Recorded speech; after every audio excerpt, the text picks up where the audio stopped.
Music, Movies, and Hoops interviews continues.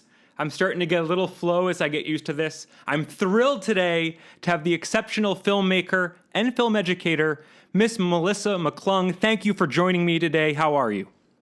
I'm great. Thanks so much for having me. I'm excited. I love your blog so far.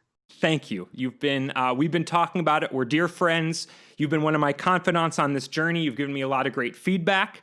Thank you so much. I also love your setup. I think you're the first person who's done this with a window behind them. And I have to show off the nature, you know?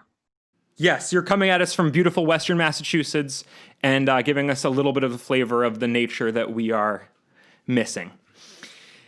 Melissa, I want to start here. It's been a really exciting year for your career. You got into multiple film festivals, including the Ann Arbor Film Festival, which is awesome. Congratulations to you. Thank you. And then COVID happened and you didn't get to go and have these amazing experiences. Tell me about the whole roller coaster, getting accepted these festivals, not being able to go. How have you negotiated this journey?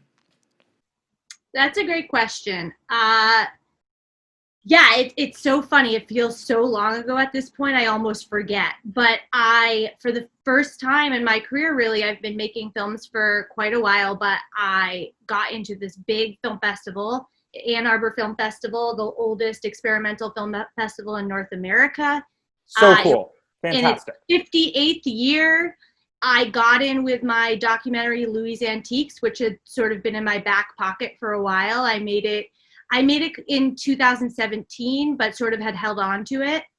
And then as COVID hit, the festival is in late March, and I was definitely in denial. It was literally the week before that everything, the world changed. And up until that week before, I was like, I'm going no matter what. And then of course, obviously reality set in.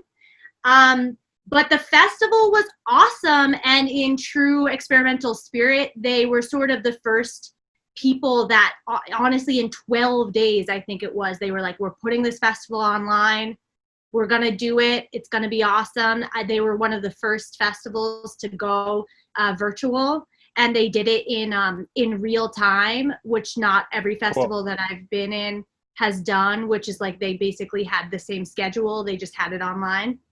And so it was still a really special event. Totally.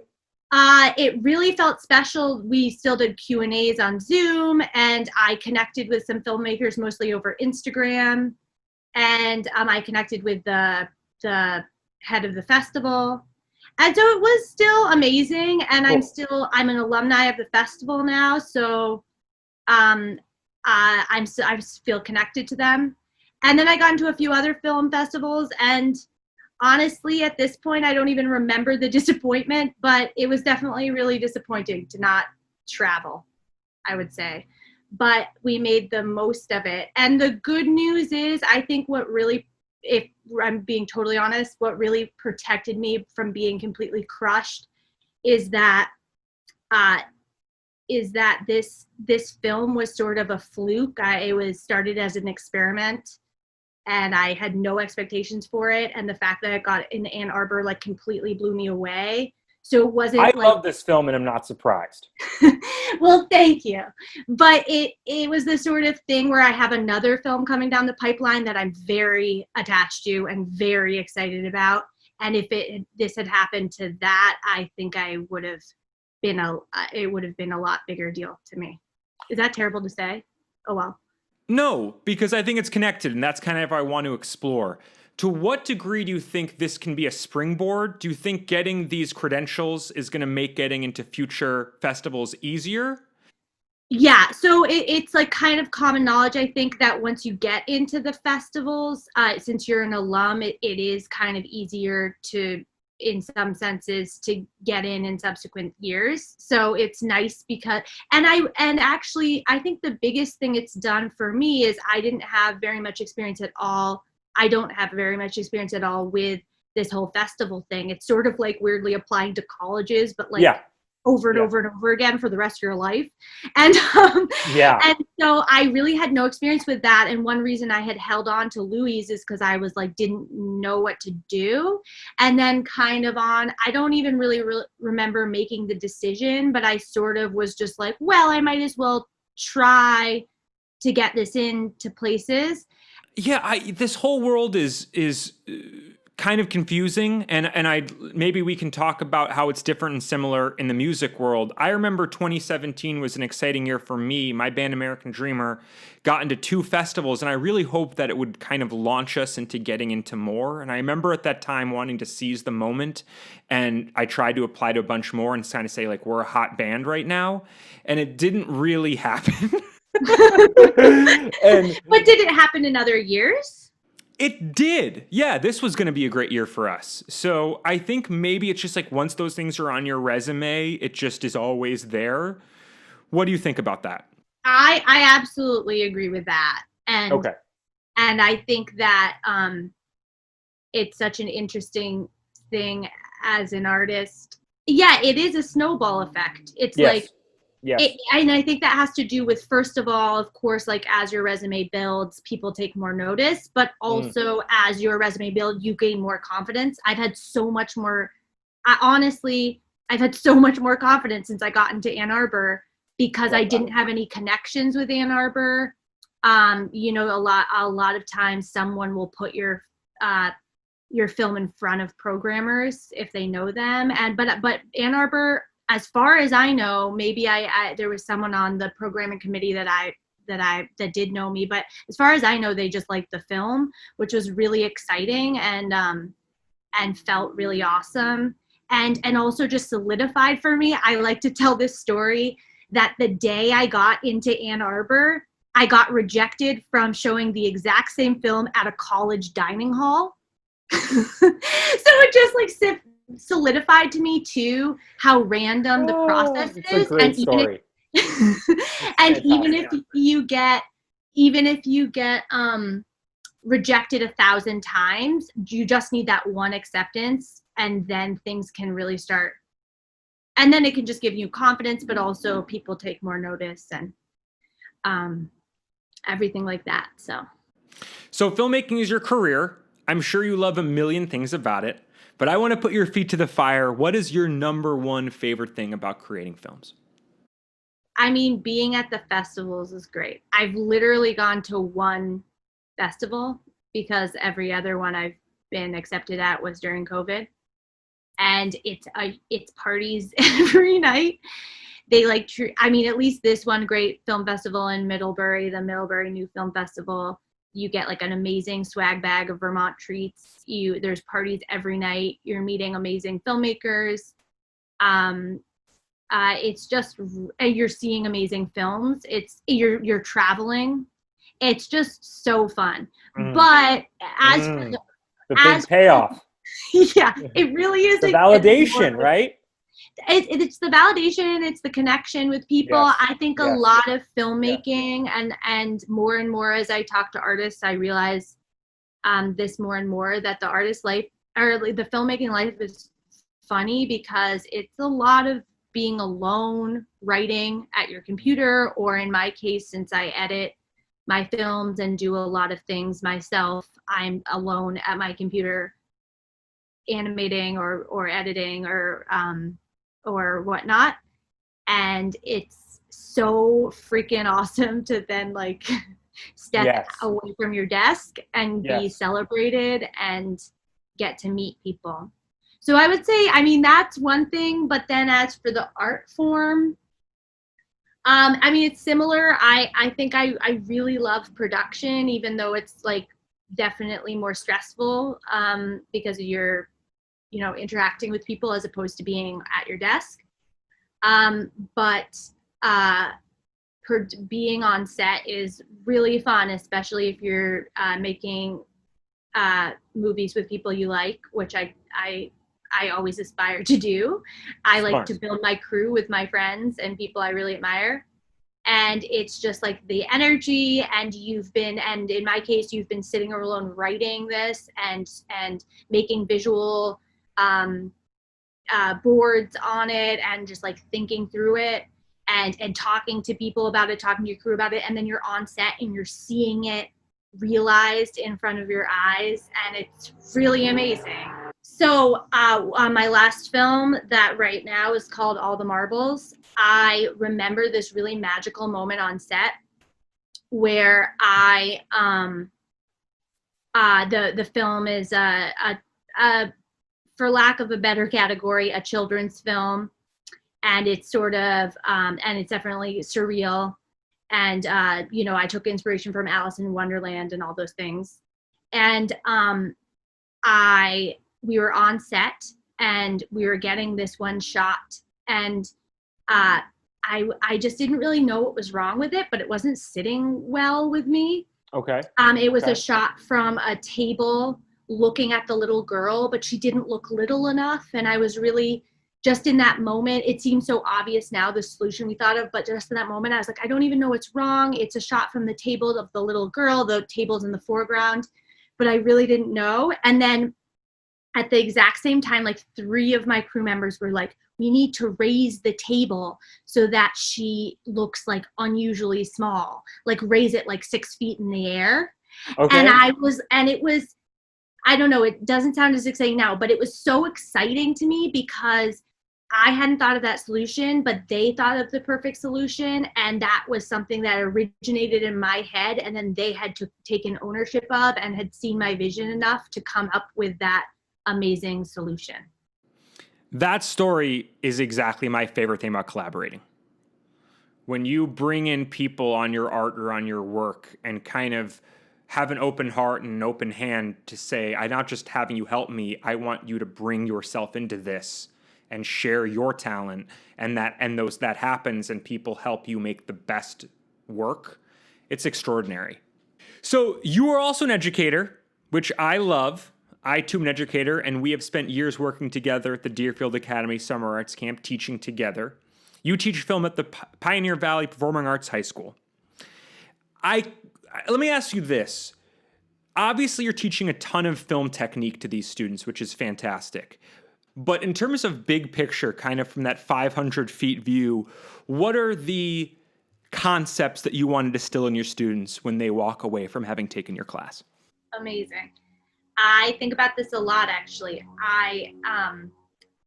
The 100%, the most important thing to me is that my students don't feel like there's any right way to make a film. I love that.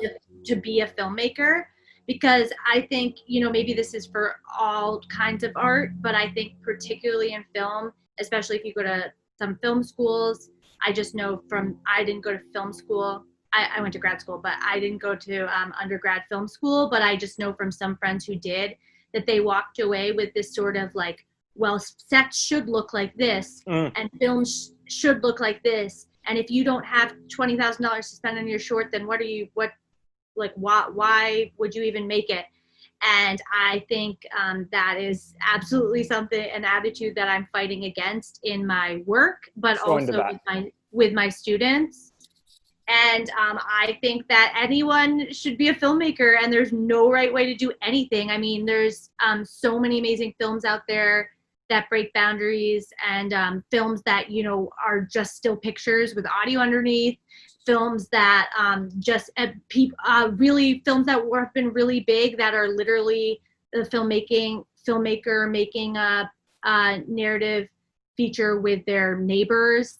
I mean, there's just so many ways to make films, but I think since film is a kind of medium that we all have some experience with, especially the conventional, Hollywood and media, you can get really trapped in this attitude of like, oh, it has to look one way. And I don't at all believe that. That's fantastic. I love that. Thank you. I hope that everyone who hears this takes that message with them. Another thing that's so cool about your work is you work a lot with musicians. And on this site, we're tackling these 3 topics, but we're trying to find that crossover as much as possible. Your husband is a full-time mixing engineer, audio engineer, who I want to bring on one day. And you guys team up to make live videos for musicians, and you make music videos. You've worked with my band and made amazing work.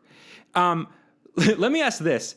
In generalities, how would you describe the differences between film folks and musicians? That is such a good question. I would say film people are more anxious and neurotic. Anxious. I mean, film people are very social. One reason, and one reason I love like the festivals and and my grad school that I went to was like, I was just like, these are my people. They're so social. They're so fun. But they do, I mean, to make a film, it's, and not that music isn't so hard to make, but like to make a film, there's like a billion balls in the air and you have to have a certain like maniacal kind of masochistic way about you. And I think musicians can be the exact same way, but I do think that there's also this way of being a musician that can often be a little more chill. It's so funny. A 3.5 minute song feels like a whole universe to me, like this huge thing. And as you just, I think, used the word bite size, how relative to what you're doing, 3.5 minutes, that's a joke. That's one scene. I mean, but like, it's not that different. It's not that different. It's so awesome. I think all the time, and I tell this to Andrew, my husband, all the time. I'm like, I'll hear a song and it'll just cut right to the emotional heart of this feeling that's universal. And I'll be like, what am I even doing making films when we can just have a 2-minute song that like says exactly what I want people to feel in 2 minutes so easily. And but he reminds me that narratives are exciting too, and other parts of films are cool too. They are, and I love movies, which is why I did this site. But I agree with you. That is, I think, my favorite thing about songwriting, particularly lyric writing, which is something I love, which is I have a whole story in my mind. How can I tell that story in 2 verses? Like, how can I tell a whole relationship in a few little moments? And I know in a movie, you're still distilling that down too, but you might have several scenes. But to kind of, can one line capture a whole feeling? It's a great challenge. Exactly. And I think that's really cool to even just hear you say, because I think filmmakers can learn a lot from that. And I think shorts, my short that I keep referencing that I'm working on now, All the Marbles, it doesn't have any dialogue. And one reason I did that is because I really wanted to simplify things and get to the heart of something without the dialogue. And I think good short films are trying to do that exact same thing, like say something universal and emotional in just one scene or just 1 second or just 1 minute or just one moment between 2 characters. And it's good to remember that, because I think you can often get bogged down in the like, oh God, I have to have this whole huge scene and say this whole profound thing. Totally. I wrote a song recently, and the last line of the whole song is, when I kiss, it's about 2 people falling in love. And the last line is, when I kiss your body, the feeling comes rushing in. And I really am proud of that line, because I do feel like when you love somebody and you kiss them, you get a whole rush of the whole experience with them in that one gesture, in that one moment. That's really awesome. I love it. So you do the live video series at Ghost Hit with Andrew. What are some unique challenges posed in that format? So what we do is, not to give away too much of my secret, but I have a take with each of that I'm mostly concentrating on one of the instruments. And but then I also always aim to get shots with more than one instrument or have fluidity between them. And I think one thing that I've gotten much better at is I really truly listen to the song and really take great. No, but yeah, before I was like, whoa. No, I just mean that like, but I just mean that I really, it takes a lot of concentration, but I pick the moment that I want to transition between the instruments, or I pick the moment that I want to transition between the shots, and take the cue from the music, as opposed to just like, I think I'll get a wide shot now, and now I'll get closer on the instrument. I really try to to take the cue from the music on when I want that to happen. So popping the hood a little bit on this is what you're saying is that we're listening to one take from the band, but you are going to use multiple takes and cut between them, and it's going to be some of that film magic. Yeah, 100%. Yeah. And one thing that we do, which might be a little too much information, but you can pick my brain, is that we always we do the take and I don't shoot the drummer, and then because the drums are so important for sync, and then once the band picks the take they like, then I shoot the drummer playing back to that take. I don't know, that's too techy. No, that's great. That's so cool. Thank you. Yeah, exactly. So, and I also, on that note, I have kind of a rhythm where I know like the third or almost always the third or fourth take in will be the one they like. So I always start filming. I always try to have that be the lead singer, because that for sync, that's also one that's harder to sync if it's not the true take.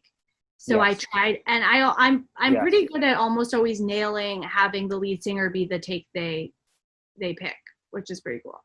Melissa, I want to pick your brain a little bit on the state of the film industry. So kind of at large. So it seems to me, and I can't wait to hear your input on this, that much like America, the film middle class is getting eroded. I don't think eroded is a word. We have big blockbusters like The Avengers, and then we have indies like Lady Bird. But that kind of middle class, well done film like a Michael Clayton or something seems to be going away. Do you agree with that assessment? I mean, there's no agreement. That's just the truth, because the DVD industry died, and is that why this happened? That's what I've heard. The reason is in the early 2000s, or like the late 90s and the early 2000s, there was the DVD industry, and there were rentals, and that was a really big deal. I mean, putting your movie in every blockbuster in the country gave you a ton of revenue. Where do you see this going? If you were to make a prediction, where do you see the film industry being in 10 years? I mean, I really hope there'll be more representation. I think there has been some strides in the right direction in that regard. I think there's more support perhaps for minority voices and women in the industry. There's starting to be some production companies, Black-owned or minority-owned production companies, which is cool, or production companies that are starting to reach out to women. There's a little more opportunity and maybe a little more visibility. I do though take issue. I see a lot like, oh, we need to get more women in the industry. And I think there actually are quite a few women in the industry. We're just not always given the opportunity that men are, perhaps, or the visibility. And I think that's a little bit true. But anyway, I mean, in my dreams, I hope in 10 years the industry looks like half of women are directors or non-binary. I mean, I hope that, and like a very significant portion, we're hearing stories from all different walks of life and all over the world, which I think there are films being made like that, and I hope that they continue to pump more money into that than stories by white men, because I think that white men have had their time. I think so. No, I'm so glad you brought this up. I want to touch on this. It seems, from my vantage point, that it's an exciting time for women directors. Greta Gerwig, Catherine Bigelow, Sofia Coppola, Patty Jenkins, to name a few. As a woman director, how do you feel about the landscape at this time? Well, again, I'm like a little outside the industry, but I do think it's exciting. I mean, and there's lots of independent women that are, my advisor in grad school is Josephine Decker, and there's you know, there's so many women who weren't even celebrated. Like Agnes Varda is one of my favorite directors. She was in the New Wave, and by all accounts, she's like the heart of the New Wave, but she literally isn't seen in the textbooks as the heart of the New Wave. It's insane. Ooh. But so anyway, I think also just elevating the women who have made films and having them be part of the canon is part of the work. But Yes. but anyway, I mean, I think it's exciting. I think the biggest thing we're fighting against is like sexism in society, because one, not to get too preachy, but one thing I was thinking about when I was saying the thing before is that women, there was a study done, and women are hired on their experience and men are hired on their potential. And I think that's, thank you for that. and I think that is just something that plays out all the time. So that's something we need to be aware of. I think there's this movement of like, let's get more women in, instead of being like, look around at the women we have, let's give them the brains. Let's promote them. Let's highlight them. Exactly. And then, but I think that's happening. The other thing I'll say is that I just wanted to add, while we're on this topic, that I think that one thing I'm really passionate about is that getting women in positions of power within the industry is not only just because we want them to be there, but also because they tell different stories. And even the way that the narrative structure works is kind of, I mean, this is really out there, and it isn't. No, I love this, Melissa. But like, it's kind of like the climax is like very male, and there's like, and women's men like to climax. and women's stories can be more circular. I mean, not necessarily. Women can tell, you know, the exact same story as men can, but yes. I think that one thing that I feel is that we've heard stories from the male perspective for so long, and the female perspective, and some of the women who get elevated, like Catherine Bigelow, it's like because they've told a story kind of like a man. And not that I think she's awesome, that's totally awesome, but I think there could be an even new narrative and a new story, and the way women tell a story, just like the way women lead isn't the exact same as how men lead always. And you know, the women and all the countries that have done better with COVID have, I was about to say that women. There are stats that it's like undeniable. It's undeniable. The countries and with women in charge are doing better with COVID, period. Can't be disputed. Exactly. And I'm very passionate about that. And I think that, like, also on that note, like the women, we have a really awesome opportunity. Sets can be different. I think sets can be really hierarchical. They can be, you know, there's this total narrative and this vision of this director who's like mean, but will do anything he can to get the take. And it's like, what if we just had a chill set where people were, I mean, it's always going to be a little stressful. Things are like, sets are really high stakes. Like, you know, it's totally fine if a woman is not chill, but it's also this opportunity to lead in a different way that I think is really exciting. I love hearing this. I'm a huge fan of Greta Gerwig, particularly because my wife is from Sacramento and actually went to high school with her. So there's kind of a personal connection with her in our home. You know, there's something that does feel different about her films. And, you know, I wouldn't even use the word feminine. It's not even that it's feminine, though they're about women characters, but it just feels like a man wouldn't make Lady Bird, or a man wouldn't make that version of Little Women. And again, I don't want to say it's just a female thing, but it does feel like it does feel refreshing, her films, and it does feel like, oh my goodness, I'm not seeing another white man story. I completely agree. Did you see Little Women? I loved it. Yeah, it was amazing. And of course, like, all of this to say is with the caveat that I don't want to put women in a box, and like, but I do absolutely agree with you that there is the opportunity for a different sensibility. I think it's just true that women have a different perspective on the world, and it's really such an exciting, amazing prospect to bring that in to the cultural narrative and the filmmaking industry. Man, that scene where Timothée Chalamet tells Saoirse Ronan that he loves her in the field, and she's like, I don't love you, but it's all right, you'll move on. And he's like, no, I'll always love you, I'll never move on. Oh! She's such a liar too, but that's what I loved about her. I feel like I don't know if I really have, but I feel like I've been in that position where I'm like, I don't really love you because I know that they'll always love me, and then they like move on and you're like, what? I thought you were gonna always love me. Early in high school, Early in high school, I dated a girl not very long, and when we broke up, I quickly moved on because I wasn't that into it. I remember like her like taking me aside and being mad at me for not being sad about it. I was like, you don't get to be mad at me. You broke up with me.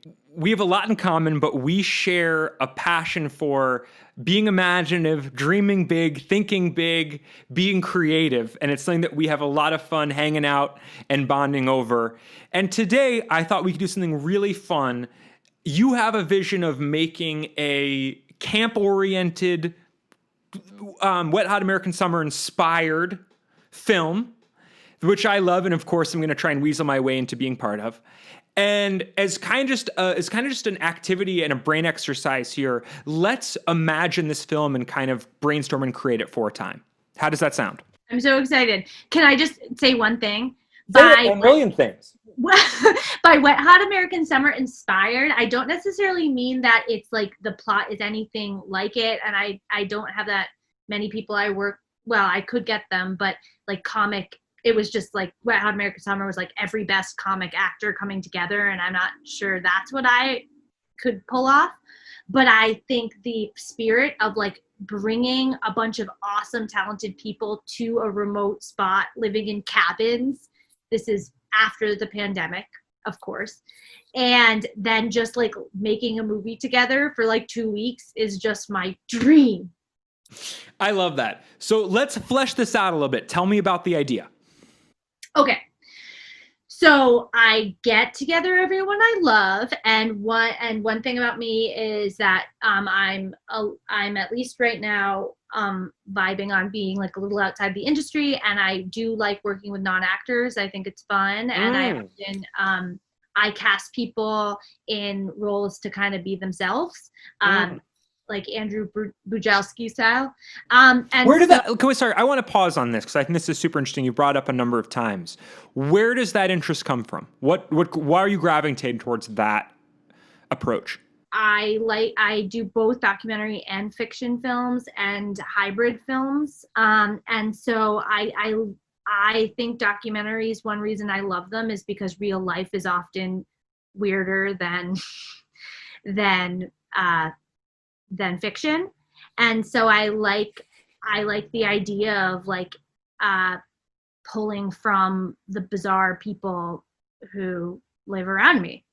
Cool. And number 3 is that one thing more and more I aspire to do is create sets that are just like super fun. Yes.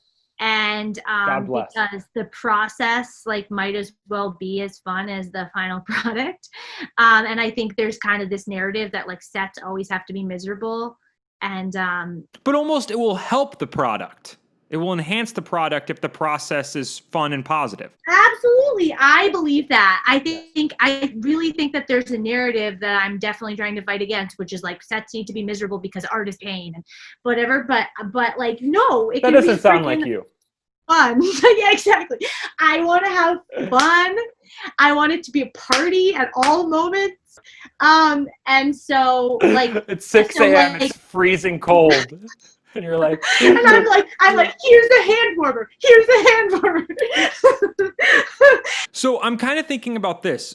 You're going to focus more on like activities happening, like canoe trips and just, you know, farming and forestry, just camp stuff, arts and crafts, and film it, and just see what happens and let the chips fall, or more that you want to have plot points and you're filming scenes? I think plot points, I mean, ideally, I think that they're definitely to keep things spicy and to make it a little different. Love spicy.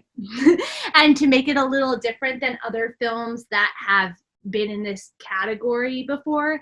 I would really like to see there be some kind of like magical element. Oh, now we're talking. Okay.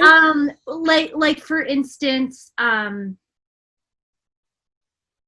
don't know, like practical effects or I mean, I'm just like obsessed with practical effects, but practical effects or like there's like a weird, I don't even know, like ghosts or monsters, or there's like a visual effects that I add afterwards, but we know about them in the moment, so we can like play off them. I don't know, but what could it be, Sasha? So we worked at the Deerfield Academy of Arts camp, which I referenced. That was a day camp, so it was great because the campers left at 5, and the camp was great. But from 5 on, we were having a whole bunch of fun because the staff lived there.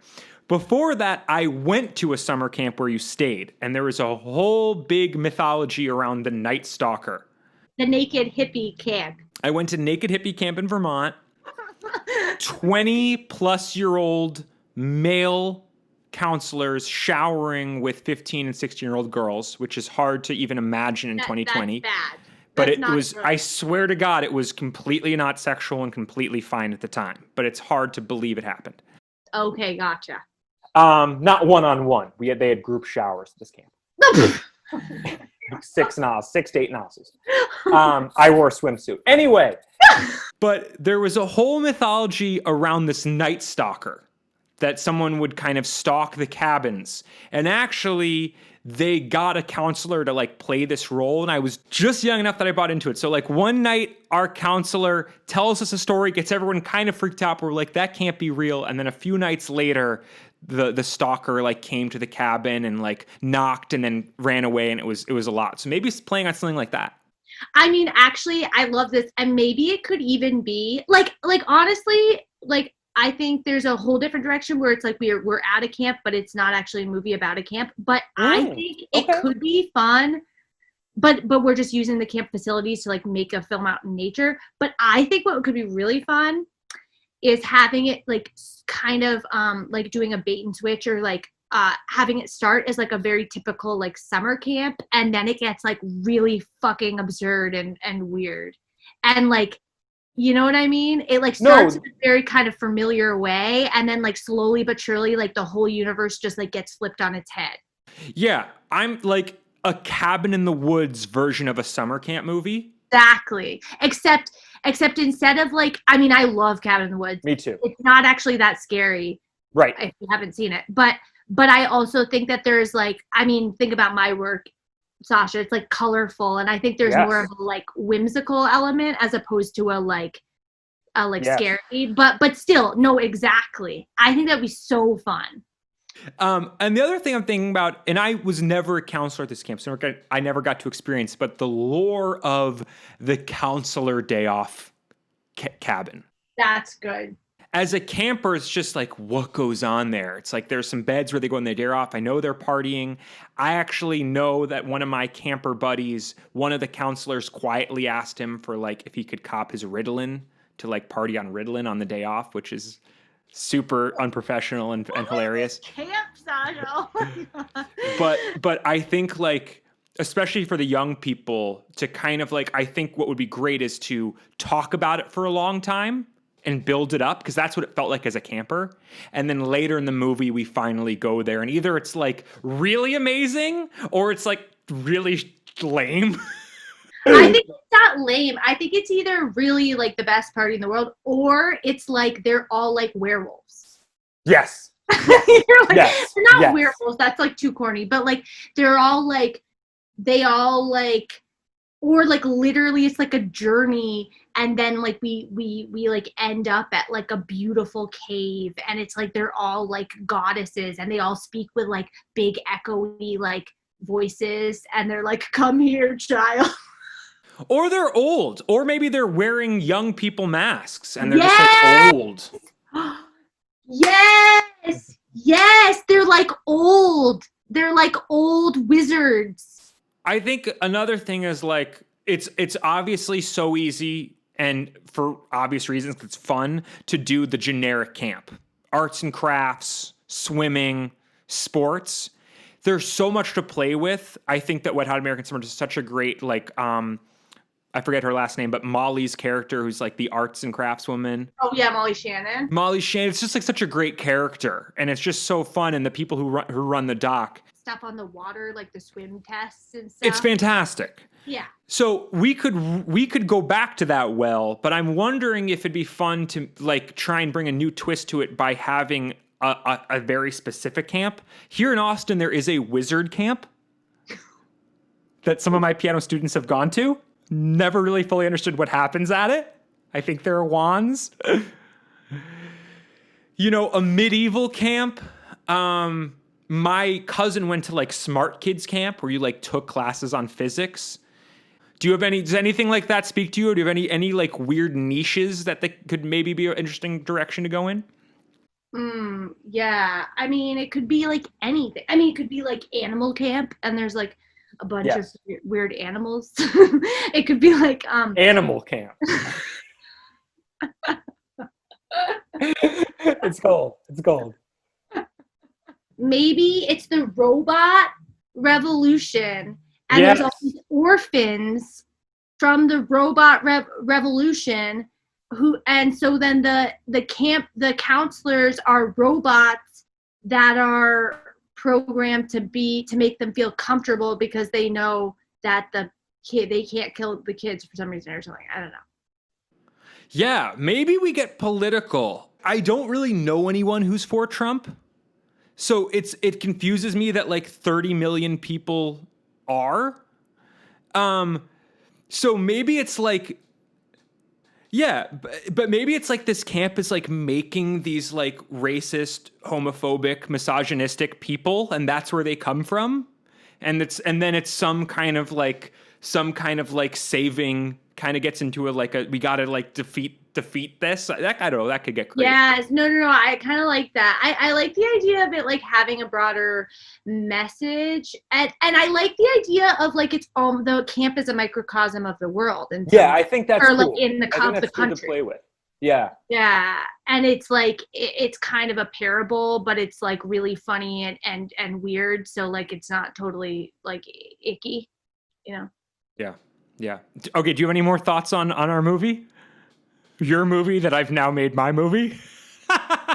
Well, I think that you definitely have to come to score it. Thank you. With I would Andrew. love to. And somehow, one thing that I'm really interested in playing with, in addition to just making a wacky movie, is the process. Like we were talking about, like all my friends will come to this like cool place and we'll just be having a really fun time, but then we'll like occasionally film stuff. But then the other thing I love is because I want you and Andrew and like other friends I have that are part of the process, and like Matt Hickson, who's usually an editor. Like, I think it's a really cool opportunity to kind of flip it on its head and like have you scoring it like while we're making it, or like something like that. Or like you make a song and then we're like, okay, the song is about the robot revolution, so we'll shoot to that, or you know what I mean? I love that. Totally on the same wavelength with you.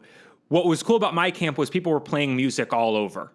Like every 100 feet, there was a guitar or a djembe or something. And the idea of like all of the music being diegetic and like being like happening. So it's like the scene starts with like a guy playing guitar and like strumming something pretty. And then it cuts and moves on. But that's still the music for the scene. There's no like score. It's all the music is alive in the movie. I love that. I absolutely love that. I think the more we can push the boundaries of like, again, what a film means and just like have fun. I think like the more and more I delve into film, especially independent film, the more I realize that people just want to capture stuff that I was making as like a 10-year-old when I first got my video camera. Cool. And I'm like, oh God, I want to get back there because like literally I made those, like some of the movies that are really successful festivals, I'm like, that is the spirit of my 10-year-old self.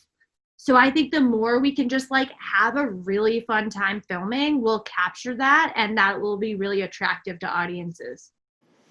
I love that. That's fantastic. I think the perfect place to close. Melissa, your perspective is fantastic. Thank you for your insight and your flowers. Doing that exercise was so fun and so authentic to who we are. I really appreciate you coming on. Thanks, Sasha. It was so much fun.